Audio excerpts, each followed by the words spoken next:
right. Episode 101 of That's When I Knew, the podcast. I'm Robert Creighton. I'm Zakiya Kunadu.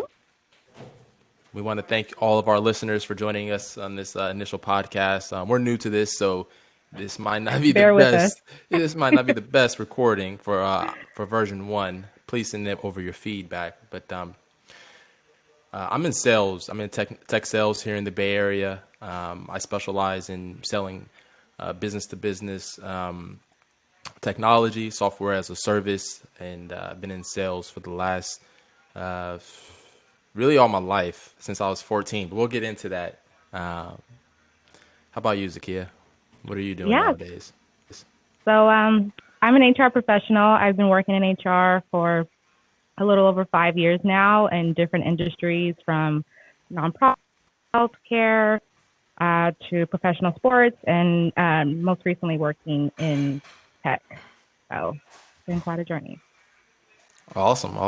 So, really, we wanted to come together, two Black professionals, and build a podcast to really give back.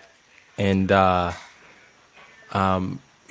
really, the background behind this is, we believe, there's kids out there that aren't aware of the different professions and the different careers that they can take. There's also people out there that are looking to, make a transition from one thing to the next. And there's people that's out there that are just looking for some guidance and reassurance that, maybe the atypical career journey will still land them towards their dream destination. So we wanted to create this podcast to speak with different professionals, different industries, different backgrounds, and put the spotlight on them and get their story. And then also give them an opportunity to give back by basically giving guidance, giving advice to those who may be listening. And that's really the background behind this podcast.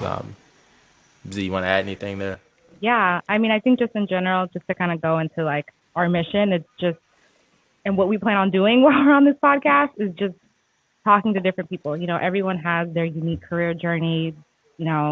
Everyone has a story that will hopefully inspire others, that will hopefully motivate others. And so we're hoping to create an environment that professionals are empowered to bring their authentic selves to the conversation. We'll just be talking about so many different topics, from mentorship to the ups and downs of building a career and just other topics. And we want to keep it real. We want to have fun while we're doing it. So, yeah.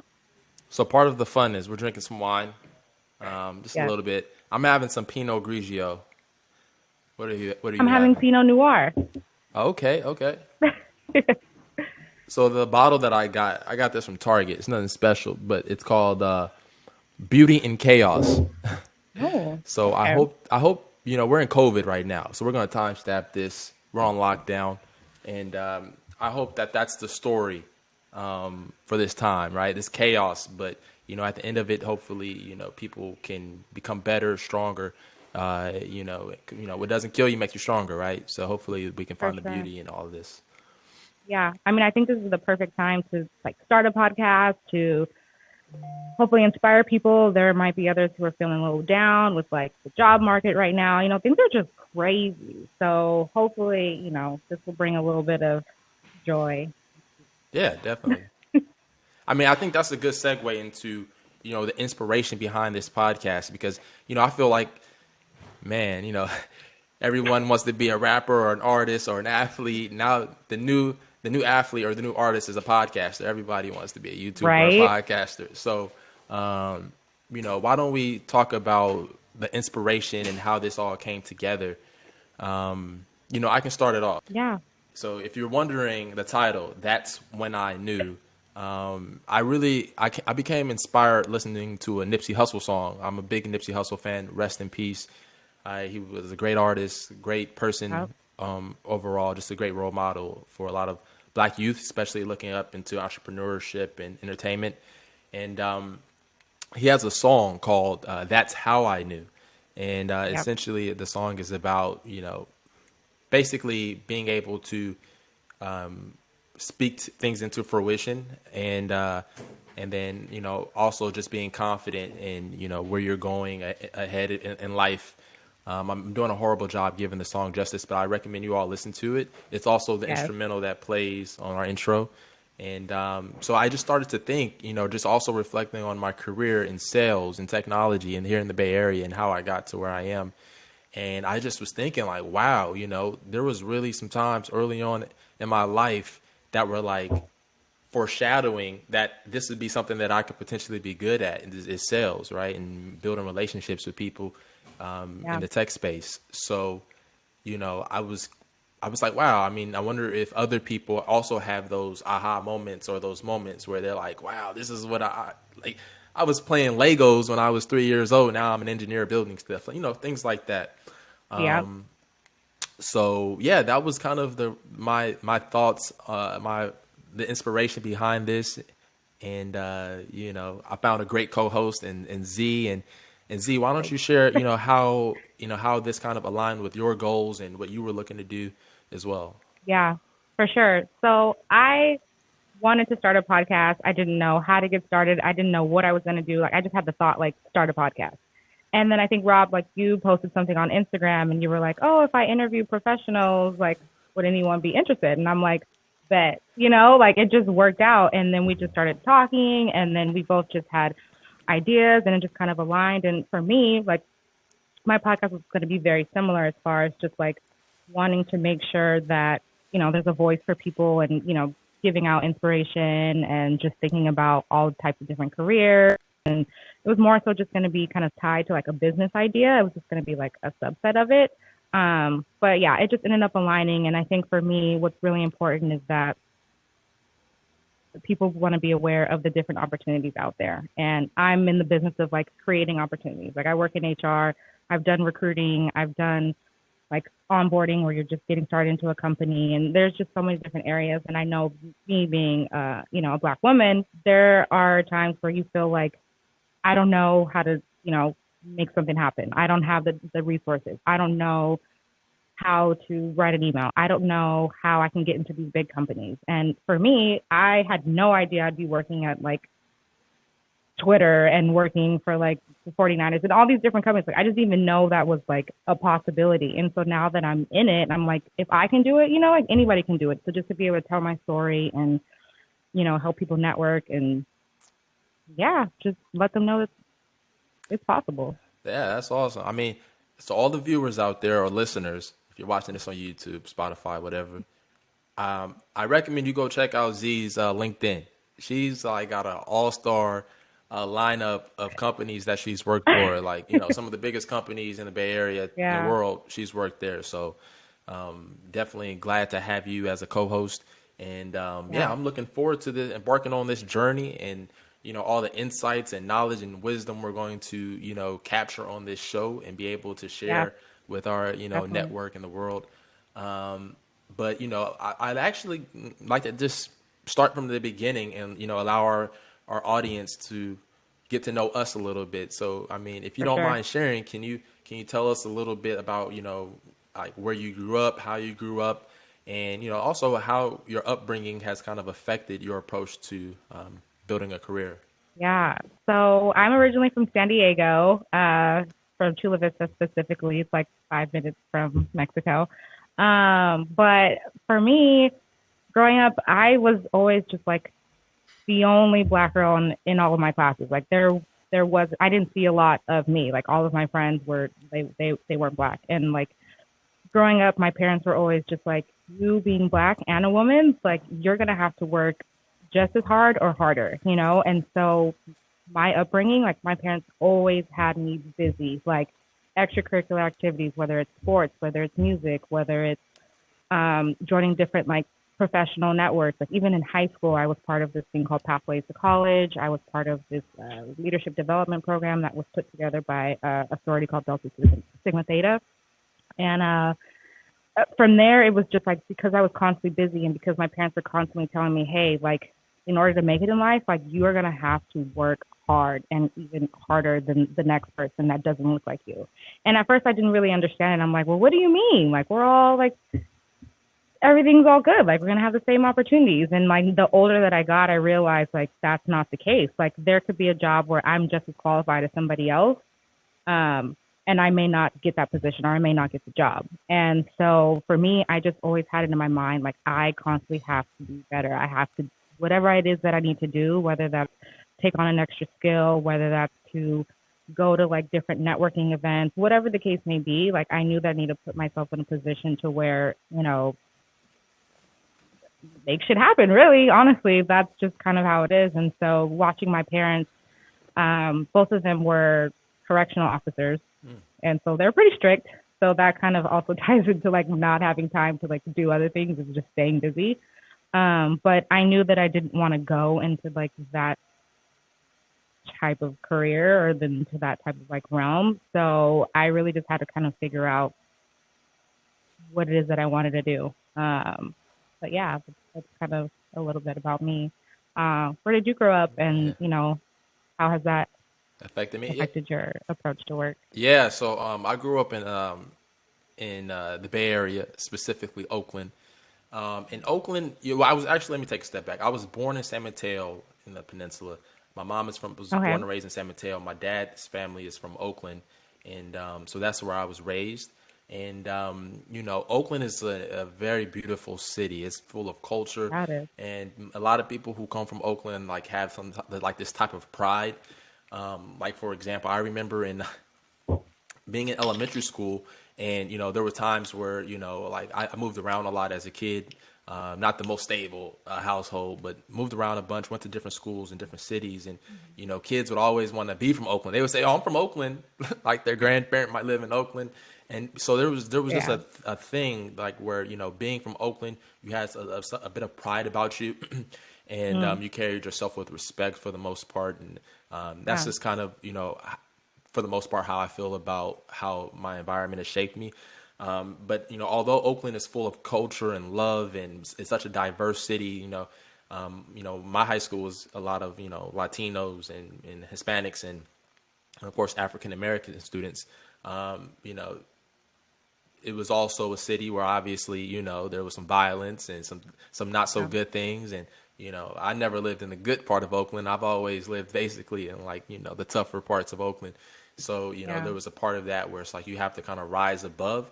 So a lot of people who ultimately make it out of Oakland really make it out of Oakland. Like they become extremely successful, but they stay. I've noticed that a lot of these people also stay humble because just going to college or just getting a good job for a lot of people where I come from is success, is making it. And so that's kind of like a backstory of the environment that I grew up in. Yeah. My household looked a little different. My parents were separated, so I basically was raised by a single mother, but my father was in my life. I would visit him on the weekends or on extended vacations or whatever. He was in my life. We just didn't live in the same house, and both of my parents were, my mom was actually into like sales. She did real estate loans for a while, and my Okay. father was he's a plumber. So he owned his own business doing plumbing. So I really got an early eye on entrepreneurship from watching him and working with him. I would go in their houses and work with him, but Yeah. I knew I didn't want to do that for a living. Yeah. Like he got his finger chopped off once, and then from working, Oh and my. I was like, I'm cool off that. But then I would see You're my like, mom, nah. right? I was like, I'm cool off that. But then I would see my mom, she's got an office job. That's all. That's how I looked at it. Mm. Had an office Yeah. job. She didn't have to work as hard physically, but was still able to make a living. And so Yeah. that's really where I kind of like, lean towards. And yeah, so how all of this kind of affected my approach to building careers. I think I have an entrepreneurial spirit where I'm kind of a self-starter. I'm driven, and I get that from both my parents. But both my Yeah. parents are also very charismatic and people. So, I'm actually an introvert at heart, but I have the ability Hmm. and skill set to, make connections, meet people, and basically do all of that kind of good stuff. So, um, I so would have never guessed you were an introvert. yeah, nobody does, but you know, I'm not. Yeah, so So yeah, and then on top of that, I think because I moved around a lot and I went to Hmm. actually four different elementary schools and three different middle Oh schools, wow. just because in the Bay Area, gentrification was happening. It's been happening for some time, and rising rents, and it's just difficult for a single parent. But I went to different elementary schools, and because of that, I've always had to figure out a ways to build connections and make meaningful connections Yeah. and first impressions and all that type of stuff. And all of these things are really important in sales. So, I think, you know, ha- having that experience in hindsight, although it wasn't probably the most healthiest thing for a kid, it ultimately made me stronger in some ways, and it's why Yeah. I've found success in the career that I've chosen. It's always interesting to just hear how everything like ties together. It just takes me back to like your experiences, no matter like good or bad. Like there's always a purpose for it. There's always a reason, and it's like that aha moment where it's like everything that I ever went through and like what I've seen and what I've experienced, like it all makes sense, right? Right. So, like, as far as like the careers that you were exposed to, I know you mentioned your mom was like had an office job and your dad was like a plumber. Like, Yeah. were there any other like areas like that your other family members were into, or like things Yeah. that you kind of saw and you were like, yeah, I'm kind of interested in that, or maybe not so much, like anything else? Because I know, like for me, with my parents being correctional officers, I was like, oh no, like, this is just way too strict. Like, this is just Right.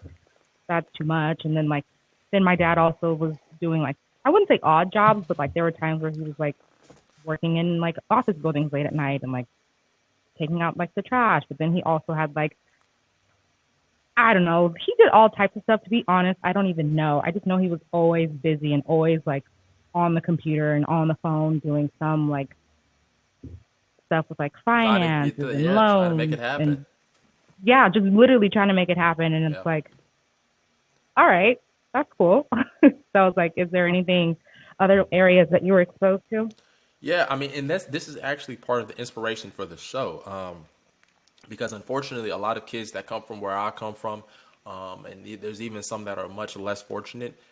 Yeah, They are only exposed to the jobs that their parents might have, and then obviously, if you're black in America and you're a young kid, you're going to be exposed to the entertainment, athletes, singers, rappers, whatever, right. artists, right?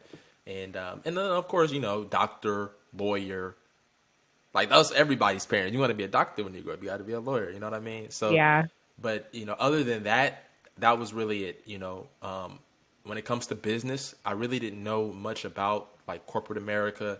I didn't know Hmm. that you can be in marketing, or you can be a recruiter, or you could be an engineer, Yeah. software engineer. Like I didn't. I actually, and I'm not ashamed, but I'm a little disappointed that I didn't know what a software engineer was until after I graduated college. So that kind of tells you, the exposure that, that it's not much exposure to a lot of careers out there. And, that's a Yeah. shame because a lot of these careers, you can have a meaningful career, you can make a lot of money, and, you can have a good life. And so, yeah, I mean, for me, it was mostly blue collar, real estate, and then, the standard, jobs where every parent tells their kid to be a doctor, lawyer, etc. Yeah. Uh, for sure. I think even for me too, like after going to San Jose State, I didn't even know like all those companies were like headquartered out here in the Bay, like Yeah. YouTube and Google and like all these places. I'm like, what? Like I had no idea. I just knew I was going to school at San Jose State and I was just gonna get my bachelor's and then figure it out after. But then to know that we were just like in an area where there's like money, and like people who are doing like some crazy things as far as being an engineer. It's just interesting. And so yeah, to kind of be in that space now, like I said, I would have never guessed. I actually have a question for you. So Yeah. what exactly in HR do you do? Are you? Because I know there's recruiters, there's like Yeah. HR business partners. So what is it that you kind of specialize in? Yeah. So there are different areas of HR. Since I've started, I've kind of touched a little bit of everything. Like I've done the recruiting, and I realized that that's not necessarily for me. It seems a little too salesy in a way. Sorry. Yeah, Um, it's not meant for everyone.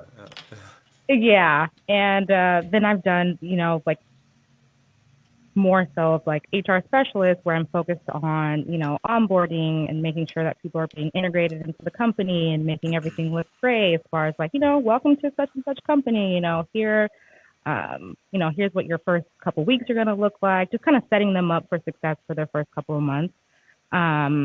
I've also done like operations where I'm more so like doing paperwork and like people who are on visas and who are, with working with immigration. So I've touched a little bit of everything. And right now my role is interesting. So I'm like an HR business partner coordinator. And so I really partner with the business partners at Twitter, and they touch everything from compensation to performance reviews to, how do we think about trainings that people need? How do we set managers up for success? So it touches a lot of different areas. But for me, I'm still trying to get to a place where I feel my work is the most meaningful. And for me, once again, being a Black woman, I think it's really important for there to be diversity in these companies because you don't see it. You don't see other Black people. You don't see it. Just mostly people of color, right? So for me, like ideally, I would love to be able to work in diversity and inclusion and to be able to put on programs and make sure that people feel welcomed in these companies and that we're thinking about how do we make this more diverse? How do we get more people, get more representation at the end of the day? And how do we make sure they're set up for success? Like, what do they need some training? Do they need development? So a lot of what the HR business partners do as well is that, but it's not their main focus. So, like I said, my role kind of touches a little bit of everything. Wow. Okay, that's awesome. That's awesome. Yeah, that diversity role is more. It's the most important role out there right now. I mean, it's Yes. on top. It's top of mind for sure. Yeah. Well, that's awesome. Okay, so I might be skipping around here, but at what point did you know? Because obviously your parents are like they're in the law enforcement field. Yeah. At what point did you know that you wanted to be in in human resources? Did Yeah. you have like a class in high school or in college, or did it just fall into your lap? So so in high school, I was part of this thing called KOR TV. So I was like doing broadcast journalism. I was doing like, we had like little news shows for our high school, like the updates and things like that. So I knew, I was like, okay, I'm going to go to school for this. I'm going to go to school for journalism and that's what I'm going to do. And then I'm getting like a scholarship and stuff like that. So when I went to San Jose State, it was journalism. And I was doing that up until like my junior year. And for me, it was always like, I wanted to help people. And the reason why I even started, let me just go back. So even like with the journalism thing, it started by sitting at my aunt's house, I think, and I was just watching the news and I was like, you know what? I can do that. Like, that looks Yeah. cool. Like, that looks easy, and then like, they're Right. letting people know the news, like this is helping out the world. Or they're letting them know what's going on. So I was like, I'm going to do that. And so, yeah, so started off doing the KRR TV in high school, doing, setting the announcements, being a reporter and doing anchoring every now and then. And then I was like, yeah, why not? Like, I'm going to go to school for this. Like, I love to write. And I thought that I was really helping people and making a difference. And I think my junior year at San Jose State, I was just like, I don't like this. Like, this is not, like, I'm passing the classes and like I'm writing up these stories, but it wasn't resonating with me. Like, I didn't feel motivated. I wasn't passionate about it. It was just more like I'm just getting by. And I think I was working at a job on campus, like this little sandwich and coffee shop. And I was just looking around and I was like, why is everybody so unhappy here? Like, okay, I know like we're in college and we're working like a little job, but still it was like, it really bothered me that people were just like, oh, I'm not getting the hours that I need. And, oh, like this person is, bothering me, or like just, there was just like little things. Right. And I was just like, how do I like, who's there to like help fix this? Like, who's going to fix this? Like, why is this an issue? We should all be happy. We should be making our money and then just, going on about our day. And, so I started like talking to this lady who I think she was like the director of HR. And I was just like, I just randomly asked her, like, what is it that you like do? Like, I see you come in here into the store and like, you seem like you're, very professional and like you have a really important role. And she like let me know that she was like the director of HR. And I was like, what exactly is that? And so she started explaining it a little bit more. And I also had a coworker at the time who was in taking some classes in like business psychology and human resources. And so I was like, you know what? I'm going to look into that. So then I started like opening up the catalog and seeing what that even was. And I was like, I'm going to take a class in it. And I just instantly fell in love. I was like, wow, like I can put together helping people, but then also keep it to an aspect where it's just focused on businesses and like companies and how do you make sure that people are happy and fulfilled in their roles and things like that. And so that's kind of how it got me into HR. It's just working at this little sandwich and coffee shop and be like, why are these people so upset? Like Yeah. why what's going on here? And so yeah, I'm definitely like a people person, and I just wanted to be able to make a difference at the end of the day. And I felt like that was what's going to allow me to do that. Wow, that's awesome. I mean, that's a gem right there. I mean, you got to have a curious mind. Yeah, Especially in college, it's so important to be curious and to not right, be afraid to try different things. I mean, you could have took that class, didn't like it, and now you just wasted, right, 3 credits or whatever it is. You know what I mean? But yeah. you took a chance, and yeah, now you found something that you're really passionate about, which is awesome. Wow. Okay, so cool. So you go to San Jose State. By the way, Spartan up. We both went to San Yeah, Jose State. That's where the connection happened, yeah, right? So shout out to all the Spartans out there. But anyway, so you are now studying human resources related courses. You graduate. We graduated the same class too. But yeah. anyway, you graduate, and then what happens? Like, can you walk us through like your career from graduating college up until your days at Twitter today? Yeah. So when I graduated, I felt like I was so behind because it seemed like everyone had like a job already lined up, or they had like uh internships. Like when I was in school, I literally was just focused on working and passing classes. Like I didn't have time for an internship. I didn't have time to even think about like what was next. I just was worried about the now. Like I need money and I need to pass these classes because I'm not wasting, anyone's money while I'm going to school. So when I graduated, I took a little bit of a break because I just kind of felt a little burned out. And then I found like this internship that was virtual.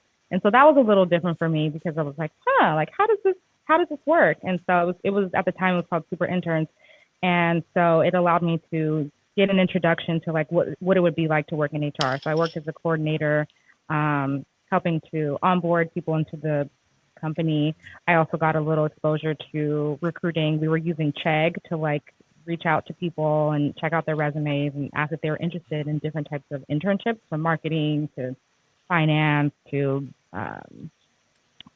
web design, all different areas. And so I feel like that for me was a really big introduction into all of the various areas of HR because like it's so vast. There's so many different areas. And so from there, I was like, it wasn't paid. So I was like, I need money once again.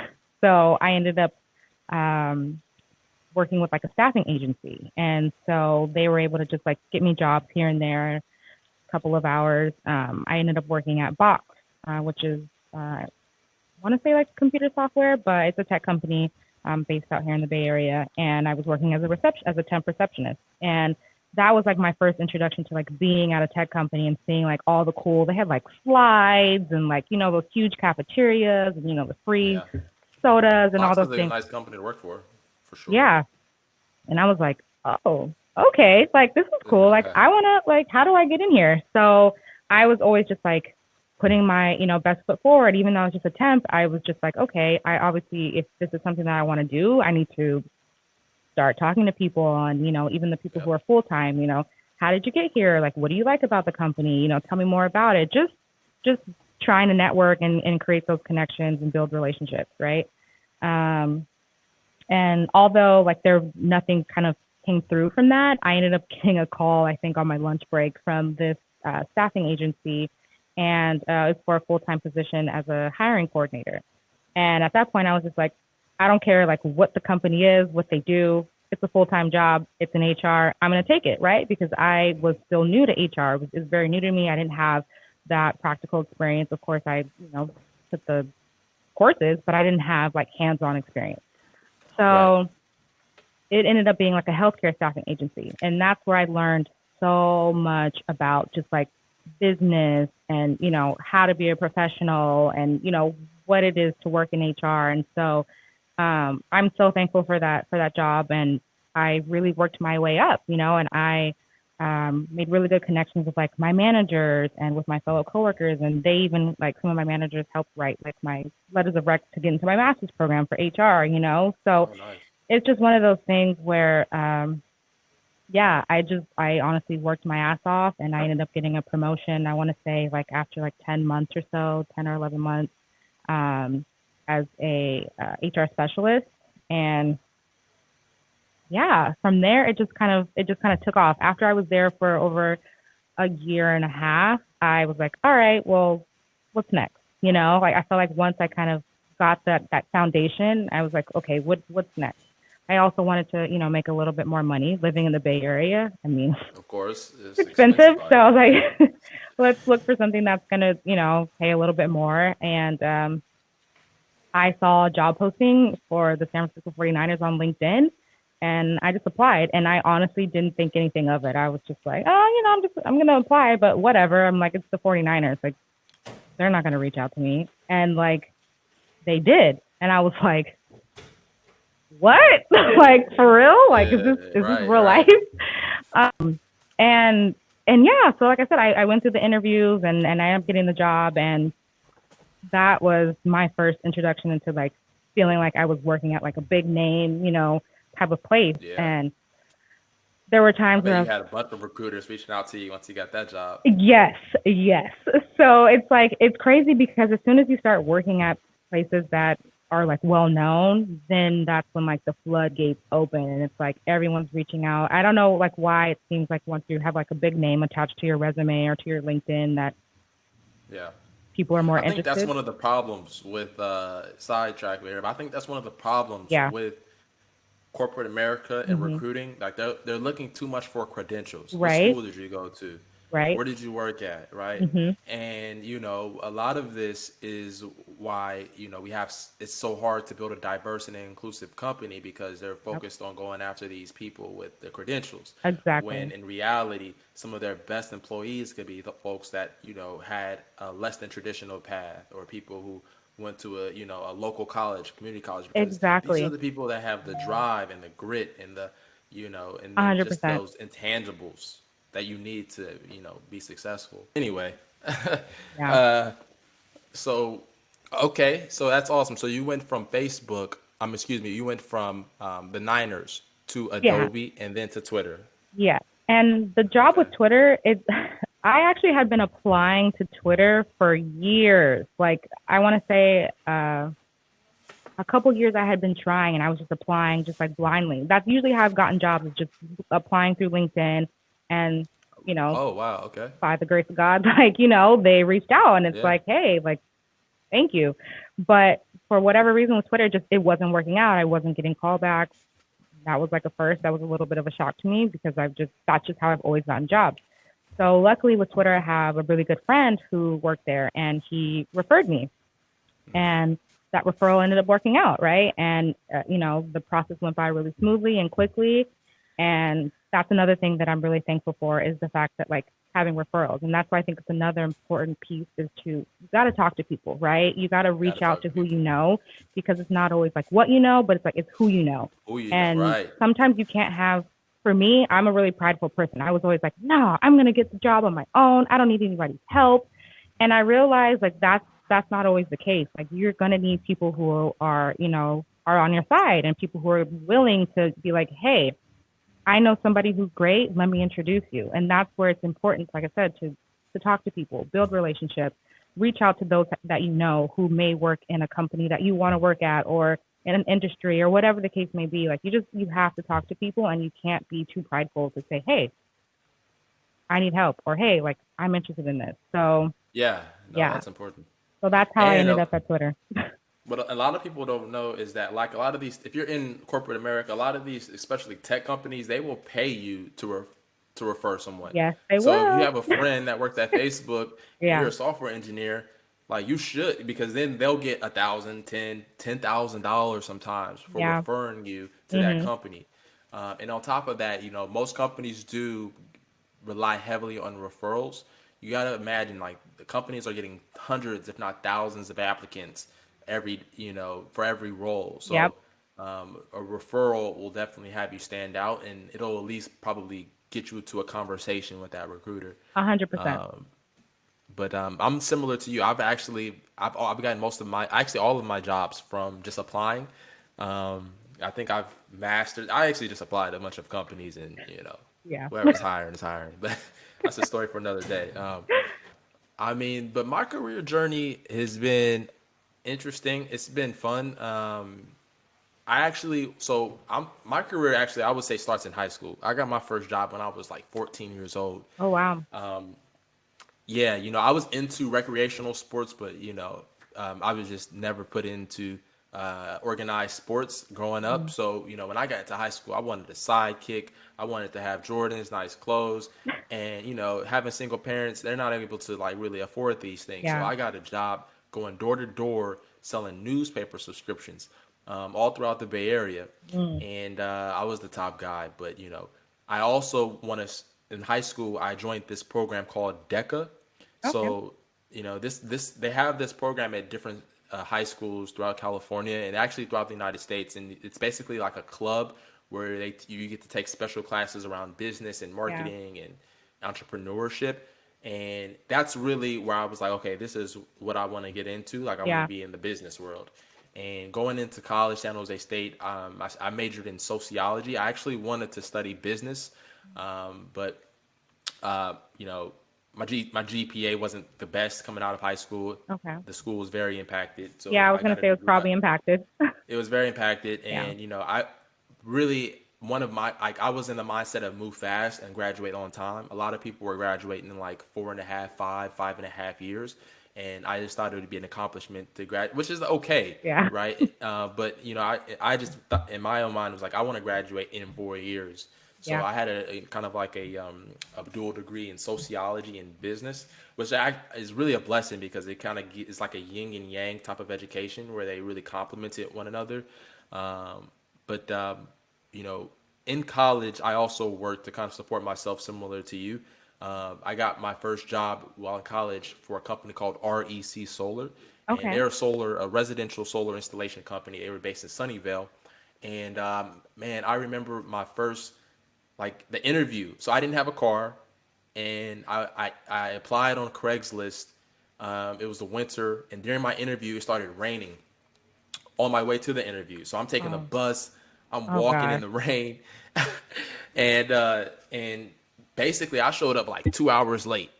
And shout out to Wait, two John hours Smith. late to the interview? I was 2 hours late to the interview Oh because it was raining. man. I'm not from San Jose. I don't know the bus routes, so I was late to the interview, and I got there, and this English guy named John Smith, who was like basically the hiring manager for this entry level business development type of role. Hmm. He hired me. I guess he just saw it in me, like the drive and Yeah. just the willing. And also, I guess this job was like kind of you were soliciting door to door, so it probably wasn't a lot of people applying in anyway.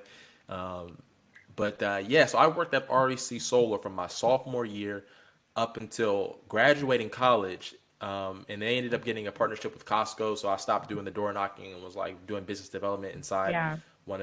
inside of the stores. And then I was just became the man in that role.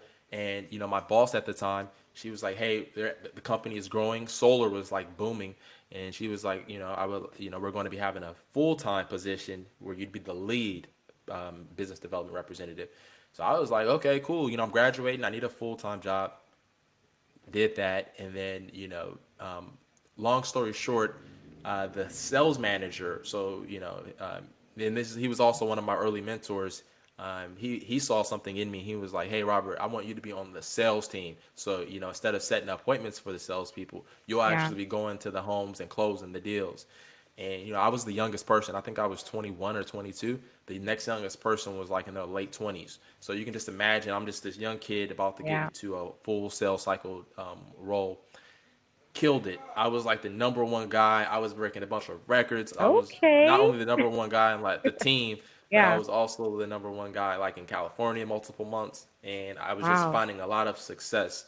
And and this is really where I got a lot of experience in a real sales job. Mhm. You're selling to homeowners $20,000 to $50,000 solar systems for their house, and Yeah. it was not the easiest, or not. It was a complicated sale. You have to know how the electrical in their home worked and the utilities, all this type of stuff. So fast forward, I did that for a couple years, and then I went to another solar company, that was more local and got a little bit of experience. But Yeah. the thing about solar was there was only so much growth, and the money that I was making, it was good money, but I just felt like there was more out there. Yeah. So I started looking into tech. Yep. And this was only a few years ago. This was 2017. I found a company called Lever, which they're an Mm. applicant tracking software. I'm sure you've heard Yep. of them, I'm and familiar they're with a tech Lever. company. Yeah, and I was like, okay, so they're in San Francisco. This seems cool, and my base salary was going to go up, and I took a business development role there and killed it. So I killed it. I kind of took a demotion to go there because I was just unsure if my sales in a consumer product and solar would translate into a B2B business. Okay. So I took a business development role there, and I just killed it. After 3 months, I was like, I need to be an account executive, which is the equivalent to a salesperson in a B2C company. Okay. And I just was very driven and like, time is of the essence, and I want to be an account executive now. So if Lever doesn't have a role open, then I'm going to explore other On to the options. next. Yeah, and then so that's what ended up happening. I came across a company called Talkwalker. They were, they did social listening and analytics. So and it's also a B2B company. So we were selling to brands like all the brands you can think of that have a social presence, and Yeah. our technology would then show them the analytics behind how their brand is performing and competitive intelligence and stuff. And so I took an account executive position there. That was a really, really pivotal part of my career because I learned so much in, about 6 months into the role, or about 6 to 7 months into that role, I became like the lead person because we had turnover and I became the most tenured person. Yeah. I was getting all the big deals. I was, getting all the good leads and getting a lot of experience closing big business. So, all of 2000, really 19, I was just crushing it, killing it. And I then went over to a company called Keep Trucking, Yeah. which is a tech company. So Talkwalker, they were based in Luxembourg, so the culture was a little different in Right. Luxembourg, years in Europe. I wanted to work for a company that was like US, like a real Yeah. Bay U.S. Area based. tech company where Okay. you get free lunch. They got the All ping the pong perks. tables. Yeah, I was like, All the I things. want to, right. I was like, I got this account executive experience. Let me take it over to a San Francisco based company. Yeah. And, went over there as an account executive for a few months. Long story short, we'll get into this later. But long story short, the manager at the time just wasn't very supportive at all. It was Yeah. probably one of the worst managers I've had. And Wow. but COVID hit, so things were getting tough. They're about to lock down the state, and I came across a company called, or actually, they came across me. I was recruited by Triple Byte, which is where I work now, Hmm. and they were a small company, only 50 employees, and one of the things that was really important to me at this stage of my career was to not only be in sales, but to be a foundational sales team member where I could, be a part of creating the culture, creating Hmm. processes, and really just being a foundational part of an organization as the company grows. Yeah. So, they had an opportunity on the business development team. It's kind of, again, taking a step back, but, in the long run, I believe to be a better investment of my time where I could really get more hands-on experience with different parts of the sales organization and helping Yeah. grow something. And so that's where I've been since about April or May. And so, that's been, so my entire career has been in sales in Yeah. one way or another, as either in business development, top of funnel, or closing business as an account executive. And yeah, that's been my career. So do you feel like you like since you've always been in sales, like are you ultimately like where you want to be? Like, is there another? position in sales that you can get to? Like, like, what are you looking Yeah, to achieve or to get to? Like, I know you said that you want to be part of like the change and like building things from, a right. foundational standpoint, but So yeah. yeah, I mean, being being in sales, you actually work with all the different departments. So I've worked with marketing and just different engineering, Mhm. legal. Every department sales kind of has that cross functional collaboration with. Okay. So I do want to be in sales. I want to stay in sales, but ultimately I'm not where I want to be because I want to be in a position where I can mentor, train, Yep. and lead other salespeople who are coming up. Mhm. So that's really what I'm working towards, Yeah. is being in a position where I can mentor, train, recruit, and help sales professionals that are earlier on in their career. I think that's Yeah, super important is building up our next generation of leaders, right? Like, yeah, and then also being in those leadership positions, being in a hiring manager position, you have more ability to recruit and be make a part sure of the that you change. be a part of the change and make Yeah. sure that you're building an inclusive team and Yep. you know what I mean. So that's really where I see myself, in my professional development. But what about you? I mean, you did mention that you're looking to be in a diversity and inclusion type Yeah. of role. So what does that look like for you? Yeah. I mean, honestly, I think so. Like ultimate goal. Like I want to do career coaching and I want to do career counseling. Like I want to be able to work with like high school students, people who are just still figuring it out. People who may have worked in a certain industry for so long and they are like, I need to switch it up. Like I want to be able to help those people figure out, okay, what are you passionate about? What do you like? What are you good at? What didn't work? What is working? But at the same time, focus it on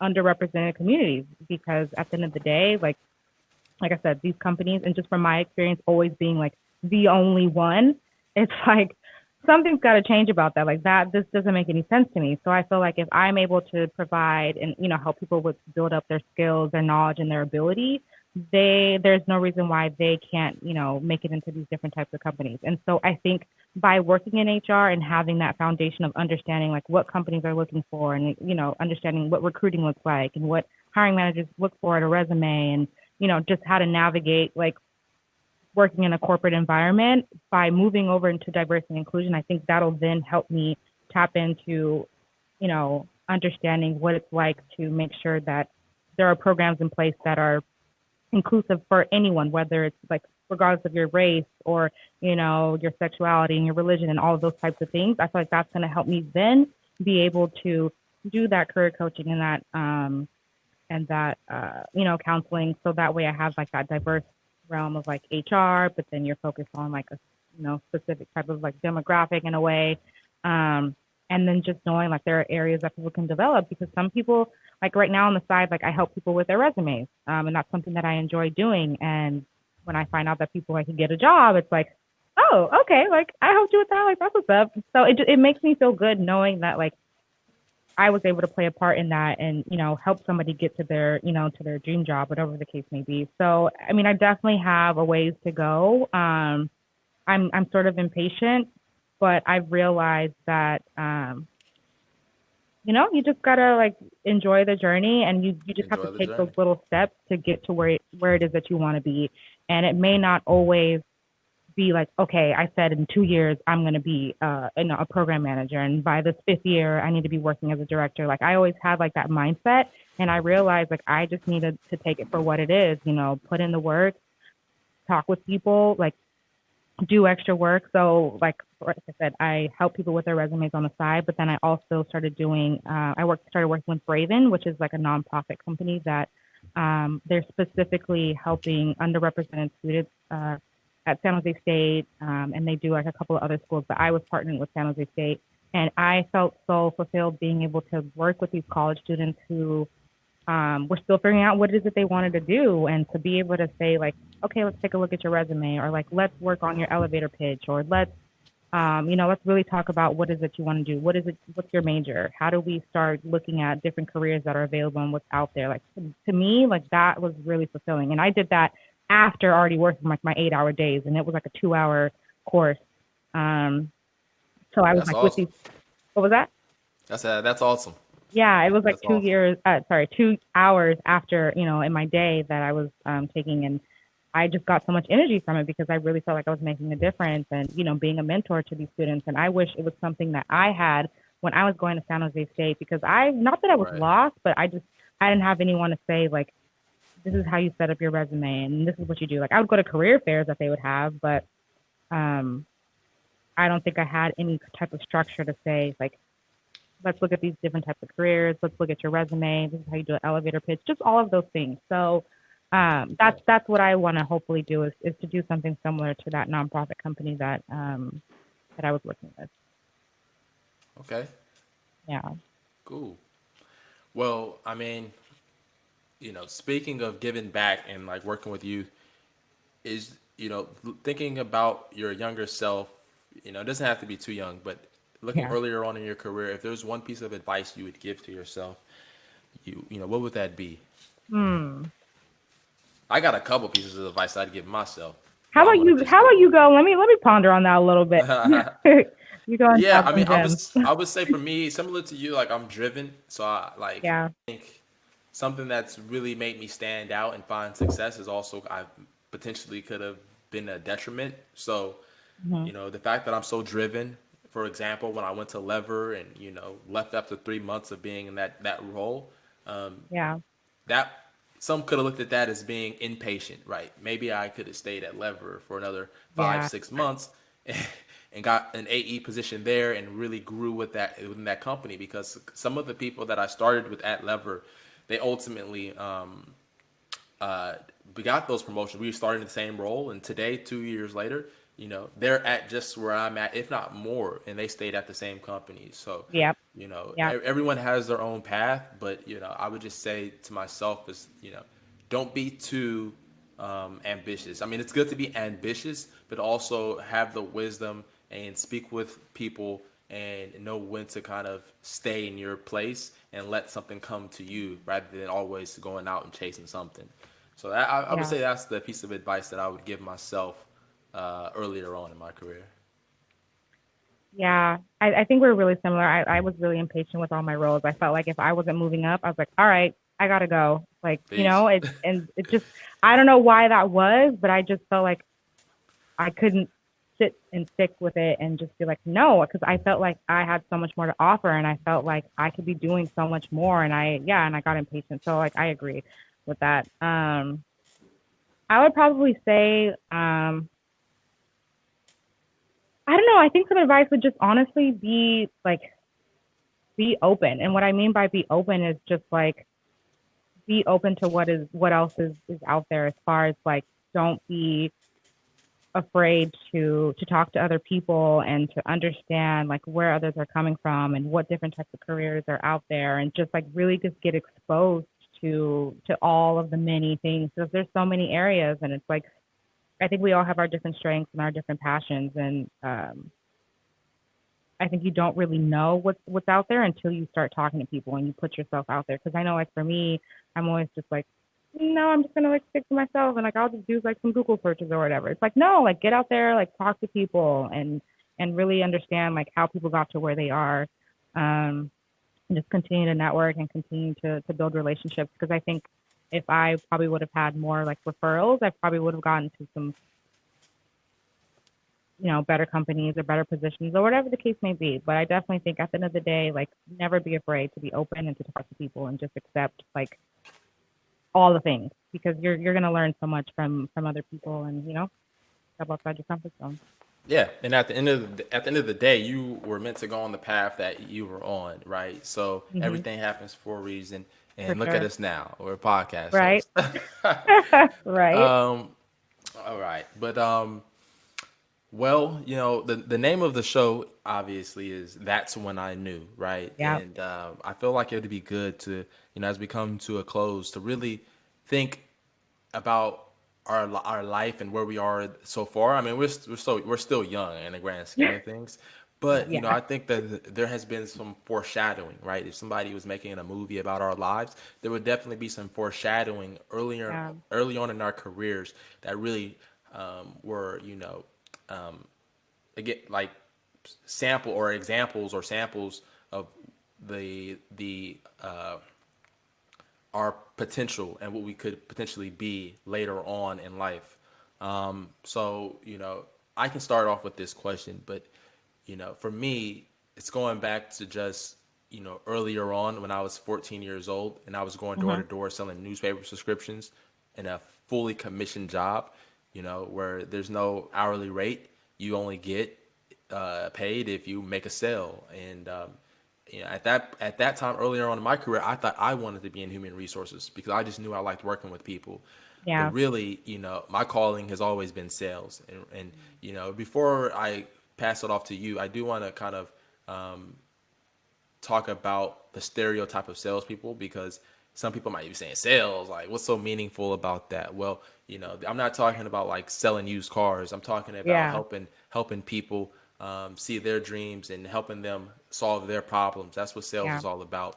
The biggest, the best, the biggest skill you can have as a salesperson is the ability to listen and empathize with your customers, and then also kind of manage them and help them, you know, um, make a decision really. But Right. it starts off with listening and then being able to show them how you can help solve their potential problem. So I was doing that early on selling newspaper subscriptions, and I was also doing that early on when I had to sell myself when I was going to these different elementary schools and I had to make new friends. And so, I would say those were the moments where it's just like, oh, it all makes sense now.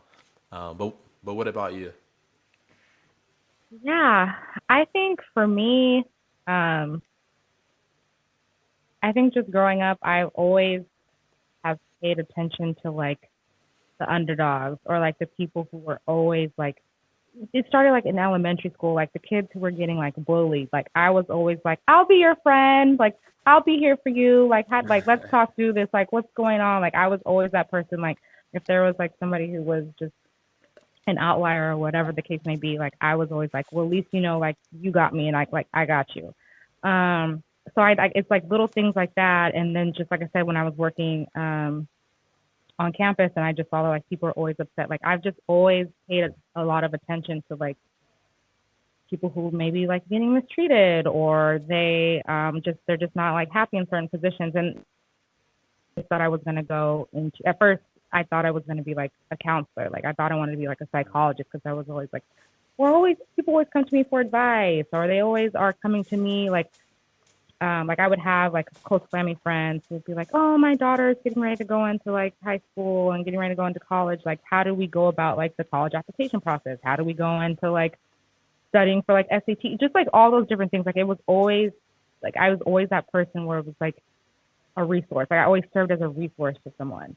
And so like I said, I thought I wanted to go into counseling and I did like informational interviews and I was like, oh no, like I can't sit here and like listen to people's like personal things, but it was always just like, how do I become a resource for someone? How do I plug them into something that's going to be helpful to them? Whether it's like, hey, you need to sign up for this course, whether it's like a self development course, or whether it's like, hey, like take this like SAT prep. Like I just always was that person that just knew like this is what you need to do. This is how you set yourself up for success. So just having that ability to like want to help people, be a people person, and just like plug in resources. Like that's just kind of for me. That's when I was like, all right. And I think really being part of Braven, which helping those college students, like it just brought me so much joy. And like to have them message me and be like, thank you so much. Like you were such a great mentor. Like I'm so happy that like you were there for me. And it's like that honestly like makes me happy to know that I was able to help somebody out and potentially allow them to better themselves. So yeah, that's That's kind of awesome. how it is for me. And you bring up a good point is that these moments, these aha moments of where we like discover something that we're passionate about, it doesn't have Yeah, to happen when you're 5 years old or 10. these are Yeah, going to happen throughout the course of our lives, God willing. it is. We just Mhm. keep rediscovering things that we're excited about or we're interested in or that we're good at. You never know you're good at something until you try, right? Like you said. Right. So I really appreciate your answer, and Yeah.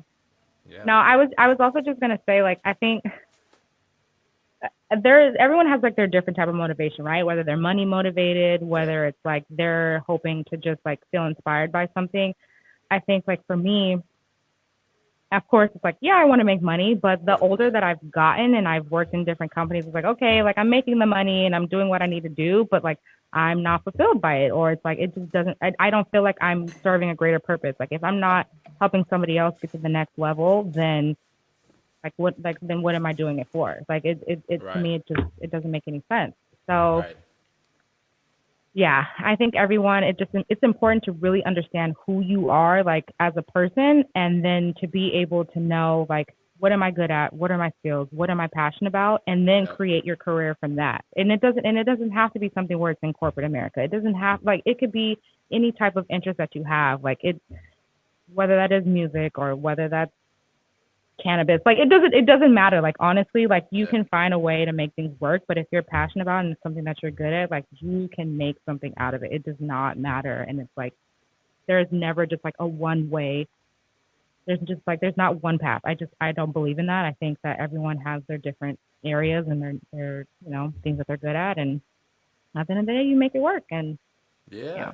And with that said, for all of the folks that, listen to this initial podcast, episode 101, first off, we want to just thank you for your time, your ears, listening to our story. Yeah. Um, Tune in. We're going to be speaking with a bunch of other professionals, a bunch of other people about their career journey and about, Yeah. their advice for maneuvering the career. And we just hope that you all find it interesting, entertaining, educational, and, fun. Listen to this on your car ride home or while you're working from home, whatever.